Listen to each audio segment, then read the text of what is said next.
Televidentes e internautas, un alto honor estar aquí con ustedes en una nueva versión de Tal y Como Es.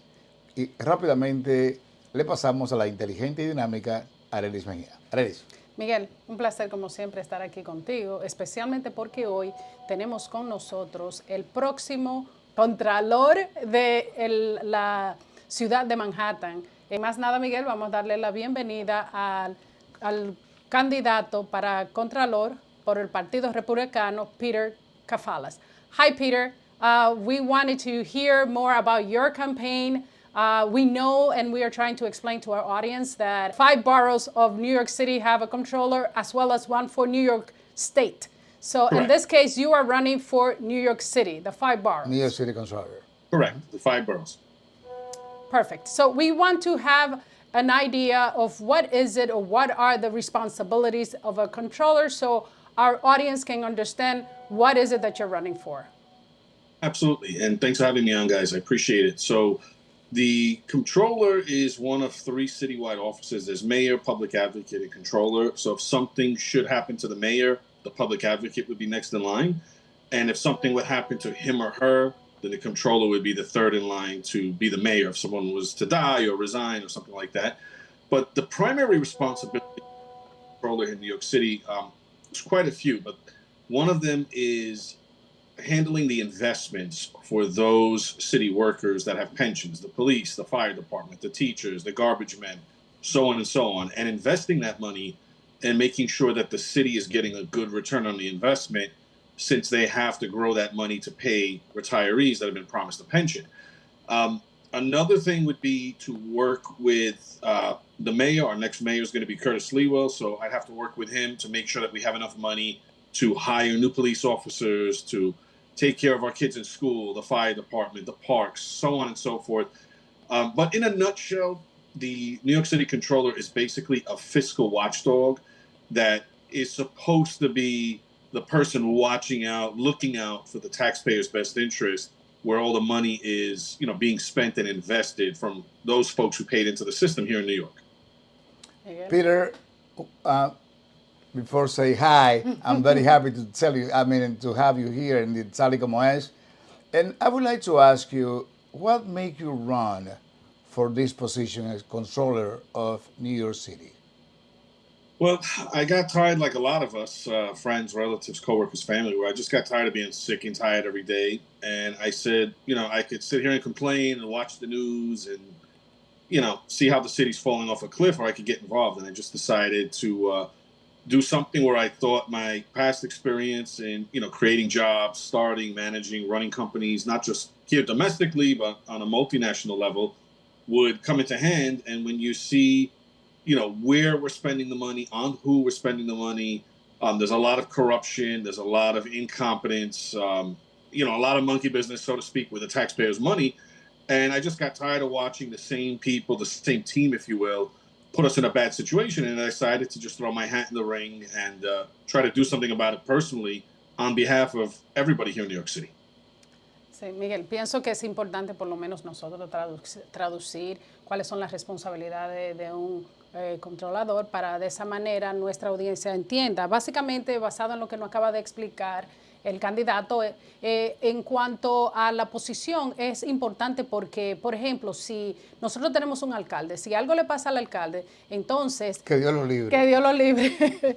Entonces, el defensor del pueblo en sí toma esa posición. Si algo le pasa al defensor del pueblo, entonces el contralor de la ciudad, de los 5 condados, que ahorita dije por condado, no, en este caso la posición que está corriendo incluye los 5 condados. De la ciudad de Nueva York, básicamente es el tercero en línea. O sea que es una posición muy, pero muy importante. Pero aparte de eso, es esa persona que en sí está checando, está auditoreando cada una de las inversiones que se hacen, especialmente en los fondos de pensiones de aquellos, vamos a decir, profesores, policías y cada una de esas personas. Evalúa el presupuesto de la ciudad para asegurarse de que no haya gastos que no deberían de estar ahí. Y en cuanto a cada uno de todos los ingresos que tiene la ciudad, esta es la persona que es responsable de asegurarse de que la ciudad, en cuanto a la parte monetaria, financiera, esté corriendo correctamente y no se esté abusando. Que no haya corrupción. Que no haya corrupción en los fondos que nosotros hemos colectado, ya sean de los impuestos de la ciudad y cada una de esas cosas. Sabemos que el presupuesto de la ciudad de Nueva York es grandísimo. Entonces, esta posición es muy importante. Él acaba también de decir la razón por la cual decide entrar en esta contienda es porque básicamente se ha cansado de ver de cómo nosotros, con un presupuesto tan alto, con tantos impuestos que nos sacan a nosotros de los bolsillos, y aún así vemos que la ciudad siempre está en déficit. Entonces necesitamos hacer cambio y esa es la razón por la cual él ha decidido correr para esta posición, Miguel. Así es. También es importante destacar que él vive pendiente a las auditorías, cuestión de que ningún fondo pueda salirse de control usándolo indebidamente. Mr. Kafala, when we look at the current financial state of New York City, where do you see that we need to do major changes to ensure that we are headed in the right direction come the next 4 years, let's just say? Well, listen, there's a lot, but I think the first thing is we've got to make sure that we stop all of the senior police officers from leaving, and we'll be able to hire younger ones and recruit them, because if we don't have public safety in this city, Bronx, Brooklyn, Manhattan, Staten Island, Queens, there's nobody who's going to stay here with their businesses. There's nobody who's going to want to move here or stay here with a family or retired, no matter where you live or what community. So I think the first thing is to free up the money. We know it's there because if we just look what we've been spending money on in the last 12 years, in particular through Comrade Bill and now Dictator Adams, as I like to call him, we're spending money on the wrong people who shouldn't be here. We're not taking care of our homeless, our veterans, our kids in school, our infrastructure. New York's become a very dangerous place where our women and our children and even us men, we're not safe to take the subway. We're not safe to walk in our own community. So public safety would be first. And when you see the amount of money that's squandered, whether it's incompetence or corruption, that hurts all of us in New York. So I made 2 promises. The first promise I made was the first audit I do, because the Contralor's office is supposed to audit everything. The numbers don't lie. And the first audit I'm going to do is going to be former Mayor de Blasio and our former First Lady, Charlene McRae. There was a program called Mental Thrive New York. We wasted over $1 billion to help the mentally ill people on the streets. And it just seems like they're never leaving the streets, and more of them are accumulating. So I want to know where that money is. Last I checked, I think they still couldn't find $800 or $900 million, which is a big problem to me. And secondly, the second agency, and I'm going to audit all of them, but the second city agency I audit is going to be NYCHA, which is basically the projects where we have the government housing. And I've been in those buildings. There's a gentleman running in the Bronx, Tariq. We went to his apartment. My media channel, Queen's Voice, covered it. Asbestos in his bedroom. His little girl can't occupy. Garbage everywhere. Syringes, drugs, vagrants outside, broken elevators, doors that don't open, doors that don't lock. And nobody should be living like that as an American. And no American New York City taxpayer should be forced to pay for that kind of service. So there's a lot of bad things that have been going on, but that's the problem, guys, when you have a one-party rule that rules the city and you don't have any checks and balances. And people have spoke about it, including the current comptroller. It smells bad, it looks bad, but they don't do anything. So I plan on actually taking action. And, when you get caught stealing, you get punished. If that's prison or you get fired, so be it. That's for the courts to decide. But my job is to audit, show everybody the numbers. The numbers don't lie. And I'm going to find out, and I promise all the citizens here, I'm going to find out where every penny went and hold those people accountable who either wasted it or stole that money from us, the citizens. Peter, in your opinion, what is the fiscal uncertainties of the city of New York currently, at this point? It's a great question. Look, we all know relatives, coworkers, friends, neighbors who've left the 5 boroughs. And we know more businesses that have left, and the storefronts empty. in most neighborhoods, big malls. In my neighborhood, one of the malls is completely empty. So I think the big problem is when you have these people who are taking their money with them, whether it's a retiree or a family or a couple or whatever it is, then you have these small businesses or these big businesses, medium-sized businesses, and they're all going to Texas, North, South Carolina, Florida, Georgia. That money goes with those people, and we don't have those people paying. So if we keep making things so unaffordable for the working class and even the middle class, they're going to continue to leave, and so will the businesses.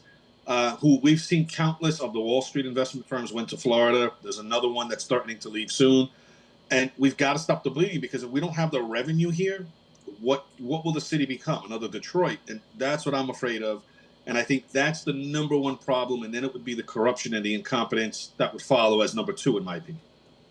Yes, so let's just do a little translation for our audience, just so they can understand all these very, very important issues that you're looking at and that you believe are important for the city of New York. So básicamente lo que el candidato está hablando es una cosa muy, pero muy importante, debido a que está hablando de que una de las primeras cosas que él empieza a hacer tiene que ver hacerle una auditoría, auditar a cada una de esas agencias, porque es parte de su trabajo, las agencias de la ciudad. Y específicamente él entiende que en la administración anterior, especialmente la de Blasio, hubo una cantidad más o menos como de $1 billón que se destinaron para un programa para personas de problemas de salud mental. Sin embargo, cuando se ven los números, no vemos exactamente dónde se han ido esos fondos. Pero antes que eso, la seguridad de la ciudad, o sea, la seguridad pública. ¿Qué está pasando? La mayoría de nuestros policías se están yendo, se están retirando, y esos no están siendo reemplazados por otros policías, porque básicamente cuando se evalúa el presupuesto de la ciudad, se dice, bueno, no tenemos suficiente fondo, vamos a tener que quitarlo de la policía. Pero sin seguridad no hay nada, no hay ciudad. Y por eso él entiende que nosotros debemos de buscar esos fondos que sabemos que están ahí, pero que se han mal usado y que también están envueltos en mucha corrupción, para nosotros entonces destinar esos fondos a la seguridad pública, donde debería de estar. También el programa de NYCHA, que muchos de los residentes que tenemos, Miguel, viven en esos proyectos de NYCHA. NYCHA es otra agencia de la ciudad o de New York Housing, la cual no está manejando los fondos correctamente. También sabemos que hay un listado, creo que como de 6,000 apartamentos o más de eso, que están vacíos y ellos no lo están en sí. Tenemos un problema de apartamentos, o sea, de la renta aquí en la ciudad de Nueva York, y esos apartamentos están vacíos. Muchos de ellos están vuelto un desastre porque no los están reparando, no están haciendo ninguna de las cosas que se tienen que hacer. Y debido a eso, él entiende que tenemos que lidiar con ese problema de NYCHA y también con el problema de la seguridad aquí en la ciudad de Nueva York. Aparte de eso, como Miguel, tú le habías dicho cuáles son los problemas fiscales que tenemos exactamente, y él estuvo hablando que tenemos un problema grave.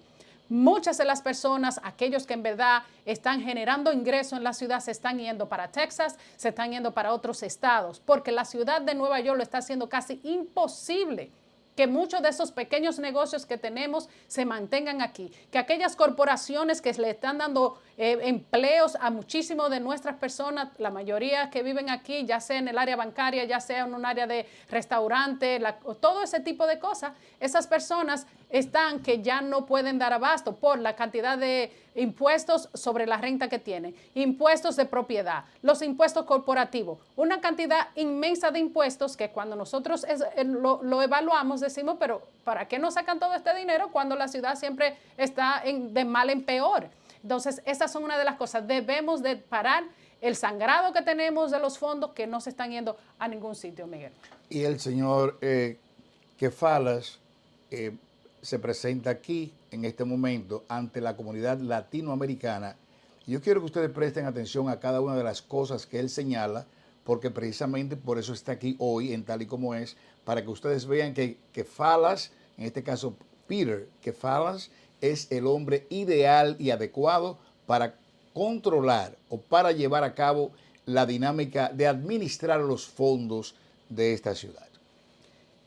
We know that you're running against another candidate, Mark Levine. Mark Levine was also a council member for many years, I guess 3 terms, I guess. He was one of those that were grandfather during that time where it was changed. We want to understand what differs, like your campaign or the policies that you understand are important to us versus what is it that they're trying to do. Most of our audience sometimes does not have the chance to really see that we have a better options than the one that we had before, and that's the reason why they go to the polls. All they do is just vote for whomever they kind of have heard or know about, and that's the reason why we wanted to be here with us Yeah, today. but before Peter answers the question, well, they are thinking to do what they've been doing a long time ago. Nothing. Go ahead, Peter. But Miguel, you said that perfect. They want to continue the status quo. So, listen, Mr. Levine is a career politician, in my opinion. And when the city has been, I'll be charitable and say the last 12 years at least, has been running off a cliff and horribly run, probably the worst I've seen in my life, he is largely responsible. He is in charge of Manhattan, the borough of Manhattan, who, for those of us who don't live in New York, this is what you see on TV, the movies, and all the, beautiful dressed women and men, and everything's beautiful, and, all the movies. But Manhattan is not just the economic hub for this country or the tourist hub for visitors either throughout the country or from other, countries, international. But he's allowed Manhattan to become a cesspool. It's like a third world country. You're not safe on the subway, in the train. There are drunks and crackheads and junkies all over the place. He's allowed homeless shelters to go unchecked, to destroy the money. He's allowed Mayor Adams, and he's been complicit because he hasn't spoke up about it, but he's allowed Mayor Adams to spend an expeditious amount of money, more than somebody who would pay visiting a hotel, and they sign these long-term contracts, and they've destroyed the island of Manhattan. So if you go from downtown, or if you go all the way up to Inwood and Washington Heights, the crime, the people in the street, the vagrants, it's disgusting, it's filthy. He's basically been in charge of that borough for 4 years now, and he's let that borough get worse and worse in the last 4 years, in my opinion. I don't think too many people who visit, work, or live in Manhattan would argue. And what I'm planning on doing is the exact opposite. We're going to fund the police. He's already stated he wants to defund all uniform services. The police are a uniform service. We're going to make sure that we can hopefully stop congestion pricing. I don't want to close Rikers Island, the main jail, and create, 4 other jails minus, I think, Staten Island. All the other boroughs are getting a jail. The one in Queens could be 40 stories, could be 20 stories. We don't know. And they're setting it up to almost coddle the criminals, where they're going to make it like a college dorm and give them MacBooks and give them beautiful sofas. That's not what we should be doing. We should be focusing on keeping families, retirees, working people here, and we want to keep the businesses here. I don't know if you guys heard, but John Katz, who owns all the supermarkets in Manhattan, said if Zohan is to win, he's taking his businesses and going somewhere else, because how's he going to compete with a government supermarket? So we want to say no to socialism, no to communism, no to Marxism. And to those out there who have come from, nations of socialism or communism, they know damn well that that doesn't work. And when these failed politicians like Mr. Levine and the rest of them can say, oh, but it's going to be a different socialism, not like the one in Venezuela or Cuba, this one's going to work. We know that's a bunch of trash. And we have to basically remind people that it doesn't work. And we have to remind people that this is a society of capitalism and democracy, when we don't have room for socialists or communists here. And we have to also stop the young people from wanting free, free, free. Nothing in life is free. Somebody has to pay for that at the end of the day. You don't go to a restaurant and say it's free and walk out. Somebody's going to get the check. So we have to teach the young people here that, especially those like me who are born here, who haven't traveled around the world. I've been very fortunate to live abroad, travel abroad. But for those of us here who haven't seen real poverty, suffering, violence, misery, they have to realize that they're living in the greatest country, what used to be the greatest city in the world. And we have to resist and refuse socialism. And we have to get back to basic intelligence, which is where I believe the Republican Party is, and the Conservative Party, where we can stop the city from falling off a cliff. I don't want to see this city become the next Detroit or worse. Peter, what about the growing budget gaps we've been having here in the city in the last 8 years? What are we going to do about this?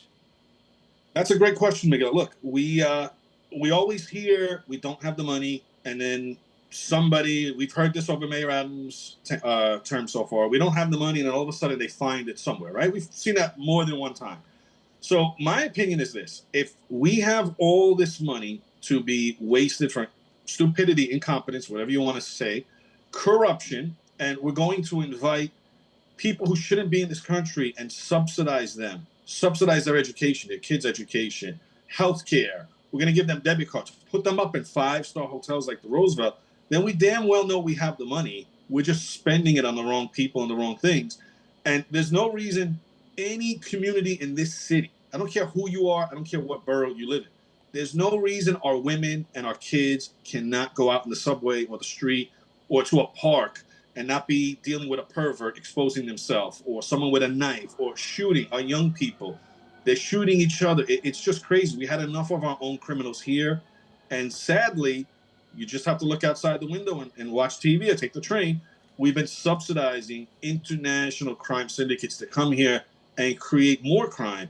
So my answer to you, Miguel, would be like, we have the money. We have to stop wasting it and spending it on the wrong things and investing it into the people who are born here or who've immigrated here legally and doing the right thing, the hardworking American people here in New York City. And we've got to make it a city that works for everybody, that it's a clean neighborhood you live in, it's safe, you have enough police, they pick up your garbage, your fire department staff, your kids in the schools have what they need, especially our special needs kids. And that would be my answer. We're going to audit everybody. The numbers don't lie. And I believe, Miguel, the numbers that we've been being told by our elected officials now, the Democratic Party, and let's be honest, they rule the city with an iron fist, and they have for a long time since, Giuliani. I believe they're lying to us, and we're going to find that whatever they're telling us, it is going to be a much larger number, and people are just going to be shocked when they see the amount of money that's really been spent. Excellent. Miguel, yo creo que debemos de traducir un poco de todo lo que Peter ha dicho aquí, porque pienso que son cosas Sumamente muy vitales, sí, para nosotros tomar una decisión consciente de qué es lo que vamos a hacer, venga el día de las elecciones. Básicamente nosotros le preguntamos cuál es la diferencia de él con los demás candidatos que están corriendo para esta misma posición, específicamente por el Partido Demócrata, y él lo acaba de decir que cuando evaluamos al otro candidato, en este caso Mark Levine, podemos ver que él no es la solución para el problema que tenemos, debido a que él ha sido una de las razones por las cuales la calidad de vida en el condado, porque él es actualmente el presidente del condado de Manhattan, la calidad de vida del condado de Manhattan ha disminuido exponencialmente, donde muchas personas hasta tienen miedo de coger el tren, Miguel. Eso no es, yo lo oigo diariamente, especialmente tú que trabajas ahí, te das cuenta como muchas personas cuando se te acercan, te hablan acerca de esa situación. No debemos de nosotros sentirnos que ni siquiera podemos caminar. La ciudad de Nueva York, especialmente Manhattan, no es solamente una ciudad para nosotros, o sea, estamos hablando del turismo de esta ciudad, que es algo que debemos de nosotros asegurarnos de que siga creciendo, porque es parte de lo que hace Nueva York, y también que trae los ingresos a esta ciudad. También Miguel le ha hecho una pregunta específicamente acerca de la brecha presupuestaria, pero parece ser como que es un relajo. Muchas veces vemos que el alcalde nos dice a nosotros, bueno, no tenemos fondos para tal y tal cosa, tenemos que hacer recortes y demás, y luego él se aparece como si fuera este superhéroe. No, en verdad no vamos a hacer ningunos cortes, tenemos más dinero. Bueno, lo que él entiende, Peter Kafalas entiende, es que nosotros sí tenemos el dinero. El problema es que no lo estamos utilizando en las cosas que en verdad son importantes para las personas que vivimos aquí en la ciudad de Nueva York, que nos levantamos diariamente y que pagamos impuestos. Nosotros necesitamos una persona que en verdad haga la auditoría correcta, cuestión de que cuando veamos el presupuesto no estemos gastando cosas que no necesitamos. Como nos podemos ver con esta cantidad de inmigrantes, de migración descontrolada que recibimos en la ciudad de Nueva York, bueno, para todo eso apareció dinero. Apareció dinero para rentar hoteles, apareció dinero para darle tabletas, apareció dinero para buscarle. Entonces, la cuestión no es que el dinero no está. Seguro de salud. Seguro de salud. Cada una de esas personas llegaban aquí, tenían Medicaid y tenían todo ese tipo de cosas. Ahora, esas son las cosas que nosotros debemos de ver. ¿Dónde es que se está gastando el dinero? Porque ahí es que está el problema en la ciudad. No que la ciudad no tiene dinero y nosotros mismos lo sabemos. ¿Por qué? Porque la cantidad de impuestos que nos sacan a nosotros son altísimas. Y con eso le quiero hacer esta pregunta a Mr. Kafala. We see that we have candidates that are running on the Democratic Party stating that he is going to increase the taxes, corporate taxes on those people that earn X amount of money. And we see that little by little, every single little penny that we make, we barely get to take it home. We want to know exactly what is it that is going to do. And I know, for example, Curtis Lee is the only candidate that's saying that he is looking to basically decrease the corporate taxes and individual taxes as well. We are bleeding when it comes to taxes here in the city, and we don't see that our money is being used properly. In your case, what do you think that we should be looking forward comes once you are our controller here in the New York City? Well, listen, that's a great point. You hit it right on the head. I agree with my running mate, Curtis, who's going to be our future mayor. If you don't decrease the amount of corporate taxes, companies are not going to come here to be an incubator, so to speak, and start small and grow. Then we're not going to get the next Apple or the next Amazon. And speaking of Amazon, we had a socialist AOC and Generis over in Queens, and they chased out just a couple of years ago Amazon, when it came to the Astoria, Long Island City area in Queens. 55,000 jobs, good paying jobs. It would have stimulated that economy. It would have stimulated all 5 boroughs because people have to, go back and forth, shop, eat, go back and home, forth to work and home. And they killed it because they're anti-capitalists. And what's sitting over there now? It could be producing a lot of revenue and stuff like that. So we have to be business friendly. If you scare away business, small, medium, and large, you're only hurting us. If you raise the taxes on, like you said, we're working, and we're not seeing many of our pennies. And that's the fact. They're raising the subway soon, the MTA. I know it's only 10 cents, but only 10 cents when everything costs so much. It adds up to everybody. So we've got to make it where people can afford to live here, not just get by, not just survive. That's not what New York's all about. That's not what it should be, living here, whether you're retired, single, or have a family or a business. And if we don't make New York more affordable, you guys already know, and we see it every day. The retirees, the families, the single people, the small, medium, and large businesses, they're going to say bye-bye, and they're going to go to Florida, the Carolinas, and Texas, take their money with them. And if you don't have enough people paying the taxes here, what's going to happen? So we don't want to chase people out.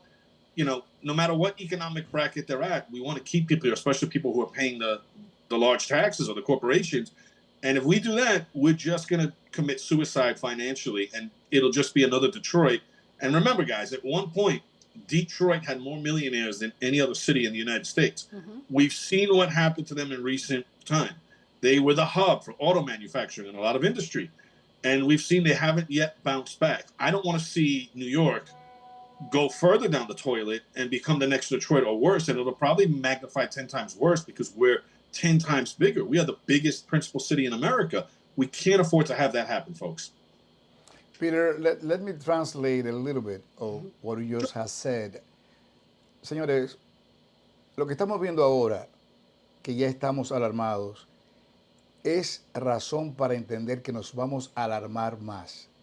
Peter señala que todo va hacia arriba, incluyendo el aumento de los trenes, que ya de hecho está alto, y aunque señala que apenas son 10 centavos, sí, pero cuando la cosa está alta, 10 centavos son muchos. En este caso son mucho.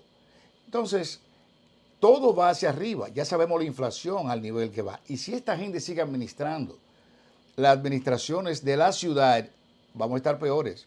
Y aquí tenemos a Peter Kafalas, quien es el auténtico candidato, señores, que tiene la idea y además la decisión y la moralidad para hacer las cosas correctamente, porque los demócratas lo que han hecho es que no han hundido la ciudad.